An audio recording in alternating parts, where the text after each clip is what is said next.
اگر کوئی یہ سمجھتا ہے کہ تبلیغ کا کام کا مقصد یہ ہے کہ منتخب احادیث اور فضائل اعمال کے سوا کچھ نہ پڑھو تو وہ خاندانی بیوقوف ہے، وہ غدار اور بے وفا ہے، وہ جاہل ہے۔ کبھی نہیں کہا تبلیغ کے اکابرین نے کہ کوئی کتاب نہ پڑھو۔ ہاں جب جماعت میں نکلو تب تو مشورے سے ایک ہی کتاب طے ہوگی، ورنہ 10 ساتھی ہیں وہ 10 کتابیں لے آئیں گے، اور کتابیں پڑھنے کے بجائے جھگڑا ہی ہوتا رہے گا۔ کوئی کہے گا یہ پڑھو، کوئی کہے گا یہ پڑھو۔ لیکن اپنے گھر کی زندگی میں کتابیں پڑھو، بشتی زیور پڑھو، معارف الحدیث پڑھو، اسلام کیا ہے پڑھو، قرآن آپ سے کیا کہتا ہے پڑھو، دین و شریعت پڑھو، انسانی دنیا پر مسلمانوں کے عروج و زوال کا اثر پڑھو۔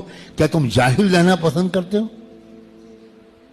یہ کہاں کی بد ذوقی ہے؟ اگر تم اپنی چائے اور آئس کریم کا خرچ کم کر دو تو ہر مہینے ایک کتاب خرید سکتے ہو۔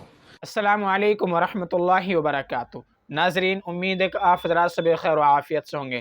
آپ حضرت کو تو جانتے ہی ہوں گے کہ آپ نے جو ابھی ویڈیو سنی ہے، جو آپ نے بیان سنا ہے، وہ کس حضرت کا ہے؟ یہ حضرت مولانا سجاد نعمانی صاحب دامت برکاتہ العالیہ کا ہے۔ ٹھیک ہے، حضرت نے اپنے بیان میں کیا فرمایا ہے کہ فضائل اعمال کو یا پھر منتخب احادیث کو ہی لازمی پکڑ لینا، اب چاہے وہ گھر کی تعلیم ہو یا پھر وہ مسجد کی تعلیم ہو یا پھر وہ تبلیغی تعلیم ہو، کہ ہر جگہ ہی فضائل اعمال یا صرف منتخب احادیث کی ہی تعلیم کرنا یہ کوئی ضروری نہیں ہے۔ باقی کتابوں کو بھی پڑھا جائے، کوئی بھی کتاب بغیر فائدہ مند کے، بغیر فائدہ کے خالی نہیں ہے۔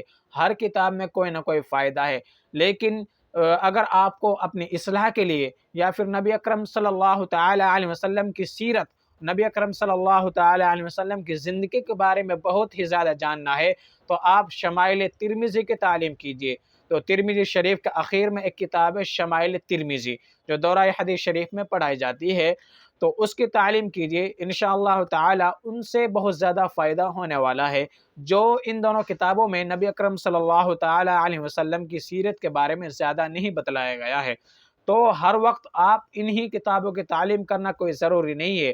گھر پر آپ کوئی اور بھی کتاب کا مطالعہ کر سکتے ہیں، مسجد میں آپ کوئی اور کتاب کا مطالعہ کر سکتے ہیں۔ کوئی بھی کتاب بغیر فائدہ کے خالی نہیں ہے، ہر کتاب میں کوئی نہ کوئی فائدہ ہے۔ چلو یہ تو ٹھیک ہے، جب آپ جماعت میں جا رہے ہیں یا تو آپ فضائل اعمال کی تعلیم کریں یا آپ منتخب احادیث کی تعلیم کریں، ان دونوں کتابوں میں سے ایک کتاب کو لازم پکڑ لیں۔ لیکن آپ گھر پر ہیں یا پھر آپ کہیں اور پر ہیں، تو ان کے لیے ضروری نہیں ہے کہ آپ انہی دونوں میں سے آپ مطالعہ کریں یا تعلیم کریں، تو ان کے علاوہ باقی جو کتابیں ہیں ان سے بھی آپ تعلیم کر سکتے ہیں، خاص طور پر شمائل ترمذی سے۔